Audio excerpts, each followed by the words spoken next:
un petit podcast qui... C'est une question existentielle. C'est une vraie question existentielle. Et c'est un truc, moi, que je n'arrive pas à débloquer. C'est un blocage psychologique, mental. Et j'aimerais savoir, à la fin de ce podcast, s'il y a des nanas comme moi. Parce que apparemment, je pense qu'il n'y en a pas beaucoup des comme moi. Enfin, c'est ce que je constate. Donc pour vous situer, alors le titre de ce podcast va vous évoquer tout le sujet qui est le pipi entre nanas ou devant tout le monde. Moi, je suis pas capable de le faire, par exemple. Hein, c'est compliqué. Et je vais vous raconter notamment une anecdote. Alors ceux qui ont écouté mon podcast sur le Kilimandjaro le savent déjà. Ceux qui ne l'ont pas écouté, je vous invite à l'écouter. Mais je vais vous raconter quand même l'anecdote en question qui correspond au thème de ce podcast, qui est le pipi entre nanas. Donc au Kilimandjaro, forcément, il n'y a pas de toilette, hein, les gars. Moi, j'ai gravi le Kilimandjaro il y a 2 ans. Et spoiler, il n'y a pas de toilette. Alors si on avait des toilettes portatives le soir dans les camps que nos porteurs installaient pour qu'on puisse faire caca, non pas à la vue de tout le monde, mais bien caché, mais sinon tout le reste de la journée, et c'est 7 heures de marche à peu près, on fait pipi dans la nature et caca dans la nature. À je sais pas combien de 1000 mètres d'altitude, enfin si, je sais combien, mais le Kili c'est 5895 mètres, donc en plus avec l'altitude, l'euphorie de l'altitude, des fois c'est pas facile, mais bon bref. Donc le premier jour du Kili, le premier jour d'ascension, on commence et forcément au bout d'un moment, au bout de quelques heures, on a envie de pisser. Hein.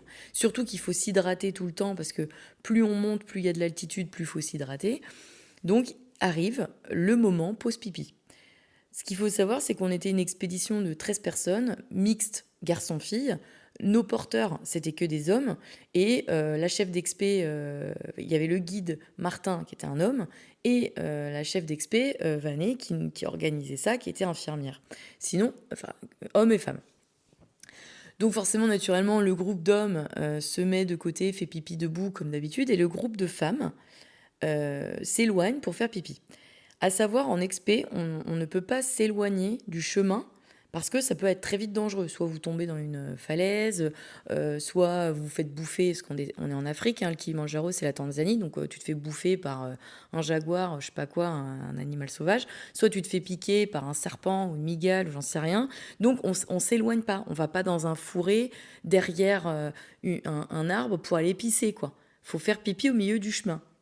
Donc j'apprends ça à ce moment-là. Donc, en tant que femme, moi, j'ai pas de pisse debout. Hein, à l'époque, je connaissais pas. Je connais toujours pas. Je connais le nom, mais j'ai jamais testé. Apparemment, c'est magique. Mais bon, tu pisses comme un mec. Tu fous un espèce de tuyau là sur ta techa là, et tu pisses comme un mec. Bon, à tester. Les meufs qui ont essayé ça me disent que c'est extraordinaire. Moi, ça me pose un peu problème. Je sais pas. Je me sentirais mal à l'aise de pisser devant tout le monde comme un bonhomme comme ça. Je suis trop pudique. J'arrive pas. Bon, bref. Donc, les nanas, pour se cacher, on se met en ronde. Et l'une après l'autre, on fait pipi au milieu de la ronde. Donc toutes les nanas passent et elles font pipi. Puis elles discutent avec toi. Blablabla. Donc tu vois leur cul. Alors on se connaissait depuis 2 jours. Hein. Et là je me dis au bout d'un moment, mais moi je vais devoir faire ça. Et je dis, non, mais tant pis, je me retiens. Et là Vané dit, Vané, la chef d'expé, ma pote, elle dit, ah non, Steph, tu te retiens pas. C'est trop dangereux. En montagne, quand on prend de l'altitude, on ne retient pas sa pisse. On pisse. Point barre. Et là, je lui dis, mais je suis pas capable, quoi. Elle me dit, essaye et tout. Je baisse. Alors, les gars, il faut savoir que j'ai un problème avec ça. Moi, depuis enfant, j'ai du mal à, je vais vous raconter ma life, à aller faire caca, aller faire pipi quand les gens m'entendent. C'est-à-dire que tout le temps, en fait, potentiellement, puisque quand tu vas aux chiottes, tu fermes juste une porte. Hein. Et souvent, les chiottes, on ne sait pas pourquoi d'ailleurs, c'est pas au fin fond de la maison, c'est à côté de la pièce de vie. Je ne sais pas pourquoi. Les archis et les concepteurs de baraques font les chiottes collées à la pièce de vie. Je ne comprends pas le délire. Pourquoi les gens ont besoin d'entendre ce que tu fais dans les chiottes? Non. Pourquoi ils ne le mettent pas au fin fond de la maison où tu es sûr que personne t'entend? Ben non, ils le mettent à côté de la pièce de vie. C'est tout le temps comme ça. Donc moi, depuis petite, j'ai un problème avec ça. Ce qui m'a valu petite des constipations pas possibles, parce que je ne pouvais pas faire caca si les gens savaient que je faisais caca, quoi. Enfin bref. Et puis, en plus, mes problèmes d'intolérance alimentaire que je connaissais pas quand j'étais gosse, vous imaginez le fiasco. Enfin, j'étais chez le médecin plus d'une fois, voire même une fois, j'ai failli aller à l'hosto, tellement que j'arrivais pas à chier depuis je sais pas combien de jours. Hein. Ma mère, elle me foutait des poires de médoc dans le cul, c'était horrible, ça te donnait envie de chier, mais j'y arrivais pas. Enfin, c'est affreux, affreux, affreux. Et pipi, c'est pareil. Alors, j'ai jamais été pudique petite. C'est ça qui est paradoxal. Petite, je me trimballais le cul à l'air quand il faisait chaud dehors. Jamais eu de problème. Dès que j'avais chaud, quand on était... parce que moi, je suis une millennials. Hein, je suis née en 84, donc les parents, ils nous embarquaient pour faire la bringue. Jusqu'à pas d'heure le matin, on dormait allongé sur un bout de chaise. Et puis, quand tu faisais des soirées, là, des teufs et tout... Et ben, en plein été, t'avais chaud. Donc ma mère, je sais pas pourquoi, j'avais toujours des collants, des machins, ça me tenait chaud. Je me foutais à poil. Enfin, j'étais une petite fille. Hein. Je me mettais en culotte et puis je vivais ma life. J'ai toujours fait ça. J'étais un peu mougli, quoi. Et j'ai jamais été pudique. Par contre, quand il fallait faire pipi, mais même dès petite, je ne pouvais pas faire pipi si on me voyait. J'étais obligée d'aller. Ma mère me faisait faire pipi dans la nature comme plein de gosses. Il fallait que j'aille me cacher. Loin, mais ma mère a gueulé parce que elle venait avec moi au final, parce que elle voulait pas que j'aille loin, donc elle tournait le dos, J'étais petite, hein, je sais pas, j'ai 4-5 ans, 6 ans, je pouvais pas faire pipi si on me regardait. Et ça m'est resté à tel point que adulte, chez des amis, par exemple, si je devais aller aux toilettes, je dis devais parce que j'ai fait des efforts, maintenant j'ai progressé, vous allez voir. Si je devais aller aux toilettes, que les toilettes étaient collées à la pièce de vie et que potentiellement on entendait ma pisse. Parce que moi, je sais pas, j'ai un problème, quand je pisse, ça fait du bruit. Je n'arrive pas à faire pipi sans faire de bruit. Ça fait brrr dans l'eau, là. Et ben, j'arrivais pas à pisser. Et ça m'est duré, mais jusqu'au Kilimandjaro. Jusqu'au Kilimandjaro, je ne pouvais pas pisser quand les gens m'entendaient. J'arrivais pas. Donc ça me coupait l'envie, je commençais à faire pipi, ça faisait du bruit, je disais, oh putain, et quand j'en pouvais vraiment plus, ben je pissais, mais j'avais honte, quoi. Je me sentais pas bien, je me sentais mal à l'aise, je me disais, oh les gens ils m'entendent, au secours. Bref, ça, c'est un calvaire. Donc m'arrive cette anecdote au Kilimandjaro. Vané me dit, c'est pas possible Steph, il va falloir que tu pisses. Et là je lui dis, mais je suis incapable. Ça me coupe, et je vous jure, j'avais tellement envie de pisser que j'avais mal à la vessie. Mais il y avait rien qui sortait. Et pourtant, toutes les filles étaient super bienveillantes. Mais non, Steph, on regarde pas. En plus, il y avait les porteurs. Tout le monde se tournait le dos en attendant que je pisse. Mais je n'arrivais pas. Je me sentais tellement observée. Et là, Vané, mais vraiment incroyable, elle me dit, écoute, normalement, on n'a pas le droit de faire ça. Je comprends. Moi, je suis un peu pareil. J'arrive pas à pisser là en rang d'oignon là devant tout le monde. Elle me dit, je t'accompagne derrière ce rocher là-bas. Mais elle me dit, je ne peux pas te laisser seule. Donc je t'accompagne, je me mets quelques mètres plus loin et tu fais pipi derrière ton rocher. Mais elle me dit, si jamais t'entends un craquement, quelque chose, machin, tu cries. Ok, d'accord. Alors, les boules. Moi, je préférais quand même, faut être starbé. Je préférais prendre le risque de me faire bouffer le cul par un jaguar plutôt que de pisser au milieu des meufs. Hein. Mais bon, bref, on ne sait pas pourquoi. Hein. Psychologiquement, j'ai un problème. Bref. Vané, heureusement qu'elle me fait ça, elle me débloque, j'arrive à pisser forcément derrière un rocher toute seule. This summer, say I do. I am marrying a stranger. Like never before. Am I crazy? It's a whole new Married at First Sight on Peacock. Thank God I woke up in love. With new experts. My name is Dr. Lisa. My name's Paul Brunson. More couples. This could be the start of a very successful marriage. And more surprises. Or maybe not. Everything is just not enough. You're a little bit crazy. I don't know what's gonna happen. I want my fairy tale ending. Married at First Sight, now streaming. New episodes Thursdays, only on Peacock. I wrote a little song to remind you Choice Hotels get you more of the experiences you value. The Cambria Hotel's got it all. A rooftop bar, have a ball. Cocktails up here feel just right. Is Cambria amazing? All right. Bring a date, your team, or even your mom. Book direct at choicehotels.com. See you on the roof. Tout au long de l'expédition du Kili, je n'arriverai pas à pisser en ronde là. Impossible. J'ai jamais réussi. Donc je m'éloignais, je disais à Vané, je vais pisser là-bas. Vané, nanana, nanana. Et un jour, on ne sait pas pourquoi, le dernier jour du Kili, là on part pour l'ascension du sommet en pleine nuit. Pour vous situer, on est entre 4009 et 5895 mètres d'altitude. Donc les effets de l'altitude sont extrêmes. C'est-à-dire que, pour ceux qui ne savent pas ce que ça fait, vous écouterez mon podcast sur le Kili, vous saurez. Mais en gros, ça fait comme si t'étais bourré. Ça te donne une espèce d'euphorie un peu folle. Et du coup, ça t'enlève la barrière du cortex préfrontal. T'as plus de limites. T'es un peu comme si t'étais bourré. Et là, pour la première fois, je pisse devant tout le monde. Mais à tel point que les mecs n'ont même pas eu le temps de se retourner. J'étais en train de pisser là, comme ça. Et en fait, ce moment-là, ça m'a débloqué. Et aujourd'hui, j'arrive à faire pipi, même quand les gens m'entendent. C'est-à-dire que quand je suis dans les toilettes et que je sais que les gens vont m'entendre faire pipi, je pense à ce moment. J'ai un mot-code dans ma tête, Kilimandjaro, je me dis Kilimandjaro. Et en fait, ça me rappelle direct dans ma mémoire, j'ai cette image dans la tête de ce moment-là, et paf, je pisse. Donc, à chaque fois, avec Vané et ma pote, on en rigole parce que, en fait, elle m'a complètement débloquée à pouvoir pisser. Donc, aujourd'hui, c'est formidable. Parce que quand je me retrouve dans le mal, je sais pas, t'es en teuf, t'es machin, t'as pas de chiottes à portée de main. T'es obligé de pisser, mais tu peux pas trop te planquer parce que machin bidule. Et puis, t'es obligé de pisser où les gens te voient et savent que tu vas faire pipi. Avant, moi, jamais ça aurait été possible. Aujourd'hui, si. Donc, j'arrive à faire pipi caché, mais j'arrive à faire pipi avec des gens qui m'entendent et qui savent que je pisse. Donc, victoire. Mais là, les gars, je vous fais ce podcast parce que samedi soir, on était avec des potes à regarder le match de l'équipe de France dans un bar. Et du coup, j'étais avec une pote. Et en fait, cette pote, on ne se connaît pas du tout depuis longtemps. C'est la copine d'un pote à moi. Et ça fait pas longtemps qu'ils sont ensemble. Mais sauf que ça a trop bien matché. Moi, vraiment, mes coups de cœur amical de ouf. Et en fait, on s'entend super bien, mais on apprend à se découvrir, tu vois. Et on discutait, on se trouve toujours plein de points communs, enfin vraiment coup de cœur amical. Et en fait, on discutait. Et là, on arrive pour faire la queue aux chiottes, on parle. Et puis là, forcément, le moment où l'une ou l'autre rentre dans les chiottes, ça te coupe ta conversation. Donc elle me dit, tu veux venir avec moi, comme ça on parle. Puis je lui dis, mais t'es folle, toi. Je suis pas capable de faire ça. Elle me dit, ah bon. Bon, ouais, mais non, mais moi, ça me dérange pas et tout. Et ça me rappelle, donc à ce moment-là, quand elle me dit ça me rappelle une autre histoire où une autre soirée dans un bar. Pareil, je rencontre une nana que je rencontre pour la soirée.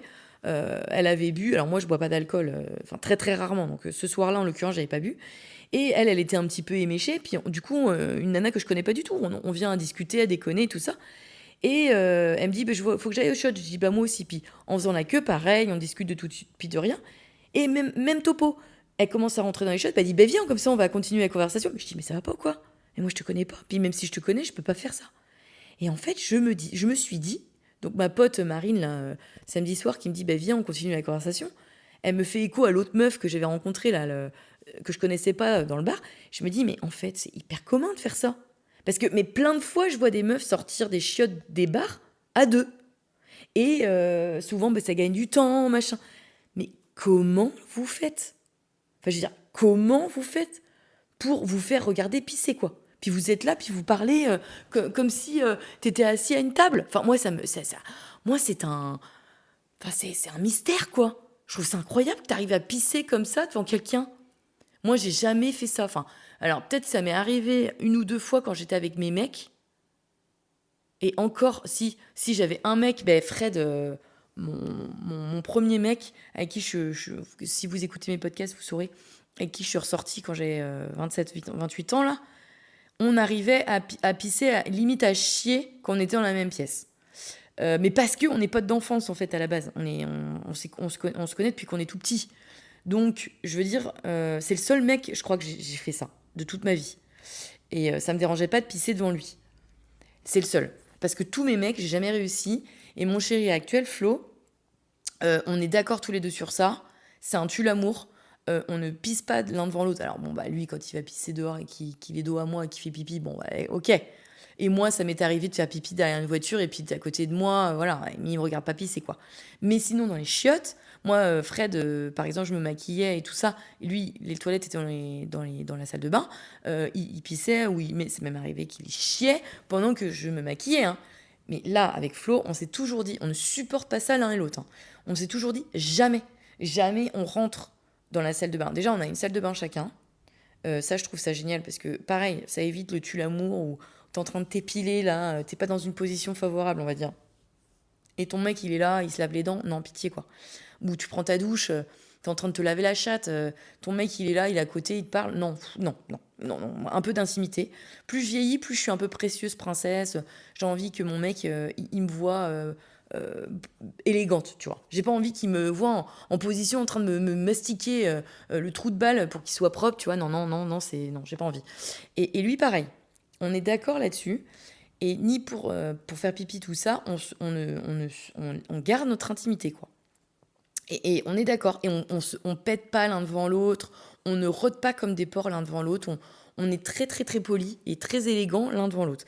Et moi, je trouve ça hyper... Mais alors, vous allez me dire, il va y avoir 2 teams, je pense. Team, je rôde, je pète, je chie devant mon mec. Et team, et je suis une princesse devant mon mec comme moi. Mais je trouve, pour avoir fait les deux, du coup, que tu gardes vachement plus longtemps cette flamme, cette tension, cette attirance sexuelle pour ton mec. Parce que, pour ma part, rien de pire que de voir ton mec chier ou pisser assis sur les chiottes, genre je parle, enfin, moi ça me... Ou alors péter, non, ton mec qui te pète à la gueule, ou t'es assis sur le canapé, ou dans le lit, et le mec il est là, il lâche une grosse caisse, non. Oh, moi c'est pas possible, moi c'est impossible. Franchement, mon mec fait ça, mais ça me coupe la chic. Je n'ai plus du tout envie de faire l'amour avec lui pendant des jours, quoi. Je trouve ça, je sais pas, je trouve ça beauf. Autant c'est la nature, on est d'accord. Ton mec, il pète devant toi sans faire exprès, tu vois. Bon, bah, c'est la nature. Moi, je veux dire, c'est pareil. Ça m'arrive, bon, on est humain. Il pourrit les chiottes parce qu'il est malade. Bon, bah voilà. Moi, je pourris les chiottes parce que je suis malade. Ok, je veux dire, et ça sent. Bon, bah, c'est la nature, quelque part. Mais de faire exprès de péter, enfin, moi, ça m'est arrivé. Notamment des plans cul. Enfin, un plan cul... je pense à Ludo, le gars, si vous écoutez mes podcasts, vous saurez qui c'est, le gars qui m'a planté pour aller à Madrid, là, le podcast, il s'appelle « Je suis sortie avec l'ex d'une amie d'enfance ». Voilà, vous écouterez. Donc lui, mais le mec, ça faisait 2-3 mois qu'on était ensemble, même pas parce qu'il m'a largué au bout de 3 mois. Donc ça faisait entre 1 et 3 mois qu'on était ensemble. Le mec, on est au lit, il est là, il rentre et puis, tu sais, il te met ses fesses vers toi, puis il te pète dessus. Et là, je lui fais « Ben non ». Puis il me dit « Ben si ». Ben non, mais le gros beauf là, tu sais, ben si, tu sais, trop fier de lui de t'avoir pété dessus. Oh, mais non, mais ça, c'est pas possible. Mais ça te coupe la chic, un truc. Enfin, moi, ça me coupe la chic, un truc comme ça. Moi, je trouve que c'est trop beauf, en fait. Et puis, j'ai plus du tout envie de faire l'amour avec le mec, en fait. Oh, ah ben non, ben non. Et moi, ce que j'adore chez Flo, c'est que c'est un mec qui est très, très élégant, de nature. C'est quelqu'un qui prend extrêmement soin de lui, il est toujours très élégant, il a une énergie. Alors, c'est vraiment un compliment, ça. Je tiens à le préciser, parce qu'il y a peut-être des gens qui vont dire que je me fous de sa gueule ou quoi, ou que c'est pas un compliment, alors que je trouve ça tellement dommage, les hommes qui restreignent ça chez eux. Flo, il a une énergie féminine qui est très développée. J'adore ça. Moi, c'est un truc qui me fait fondre chez les mecs. Alors, qu'est-ce que j'entends énergie féminine ? C'est quelqu'un qui prend beaucoup soin de lui. Il va mettre de la crème, il va tout le temps se coiffer, il va bien s'habiller. C'est quelqu'un qui nettoie tout le temps ses petites chaussures pour qu'elles soient toujours propres. C'est quelqu'un qui a une très, très, très, très, très grande sensibilité. Il est hypersensible. C'est quelqu'un qui n'a pas peur de pleurer. C'est quelqu'un qui n'a pas peur d'être vulnérable parfois. Il assume totalement aimer... des émissions comme, je dis n'importe quoi, Marié au premier regard, des trucs entre guillemets de filles qui sont pas de filles. Il a aucun problème à assumer totalement son énergie féminine. Et pourtant, et c'est ça que j'adore, et moi c'est ça qui me fait fondre chez les mecs, c'est souvent les mecs qui ont une énergie féminine développée, qu'ils assument totalement, ils sont extrêmement masculins. Extrêmement viril, extrêmement masculin. Et c'est ça, moi, qui me fait fondre. C'est ce contraste entre cette sensibilité qu'ils peuvent avoir et cette virilité qu'ils ont, qui est très développée aussi. Et je trouve que l'énergie féminine d'un homme sublime et vient faire ressortir leur énergie masculine. Et souvent, un homme qui n'assume pas son énergie féminine, il a beaucoup d'énergie masculine et il vient exacerber cette énergie masculine, ce qui le rend, pour ma part, je trouve, très beauf. Très, très, très, très, très beauf. Et je déteste ça. Moi, je trouve... ça, pour moi, c'est vraiment rédhibitoire. Et ça m'est arrivé plein de fois d'être avec des hommes qui étaient très comme ça, qui étaient très beaufs, hein, au final, à exagérer leur énergie masculine parce que tu comprends d'être un peu sensible, d'être un peu vulnérable, d'être un peu féminin, c'est nul pour eux. Enfin, je trouve ça complètement con, mais bon, bref. Et du coup, ça les rend beaufs. Et moi, ça me coupe la chic. Et je n'ai plus du tout d'attirance sexuelle au bout d'un moment, au bout de plusieurs mois, voilà. Ce qui fait que pour moi, pour ma part, hein, dans un couple, la sexualité, c'est un des piliers fondamentaux. Moi, si la sexualité n'est pas épanouie plus dans mon couple, c'est pas possible. C'est une histoire qui ne va pas durer. Pour ma part, c'est impossible. Je serais trop malheureuse, je n'y arriverais pas. Pour moi, ça prend une part énorme, hein, le sexe dans un couple. Et si j'ai plus d'attirance sexuelle, j'ai une très forte chute de libido. Et puis, qui dit plus de sexe, plus de libido, dit plus de couple, quoi. T'es pote avec le mec, quoi. Si t'as plus de sexe, c'est ton meilleur pote, en gros. Hein. Voilà, qu'on se le dise. Et avec Flo, on est totalement d'accord sur ça. Mais on est absolument sur la même longueur d'onde. Ce qui fait qu'on se préserve de ça. Et merci, puisque aujourd'hui, ça fait 1 an et demi. Bon, ça fait pas très longtemps, vous allez me dire, mais notre attirance sexuelle, pour ma part, elle est intacte. Je dirais comme au premier jour, même plus que ça, parce que on a gagné en expérience et en connaissance de l'un de l'autre dans notre sexualité, ce qui fait que c'est incroyable. C'est encore au début, quand tu te connais pas, tu te découvres, donc c'est forcément moins bien qu'au bout d'1 an et demi de relation. Et en fait, l'attirance, elle est intacte comme au début, mais la connaissance sexuelle, elle est plus. Donc l'attirance est encore plus exacerbée puisqu'on se connaît et qu'on sait que ça va être incroyable, le moment à deux. Et du coup, moi, c'est vrai que s'il se mettait à pisser, à chier, à péter devant moi, mais ça me casserait toute ma libido, quoi. Alors, il le fait une fois sans faire exprès, t'as une petite pause de libido, puis tu reprends. Mais si c'était tout le temps récurrent, comme je vois certains couples qui n'ont plus de tabou de rien, limite ils se pètent au nez. Enfin, moi j'avais l'histoire en tête d'un couple que je connais où le mec fait des bombes de paix dans le lit. Je sais pas si vous connaissez. Non mais moi le mec il me fait ça, mais c'est pas possible. Je n'ai plus envie de lui à vie. Donc il pète dans le lit, il fait une bulle avec la couette. Et après, quand sa meuf, elle rentre dans le lit ou elle se tourne, paf, il lui envoie toute l'odeur. Et il rigole. Non. Non. Alors, à leur décharge, ils sont jeunes.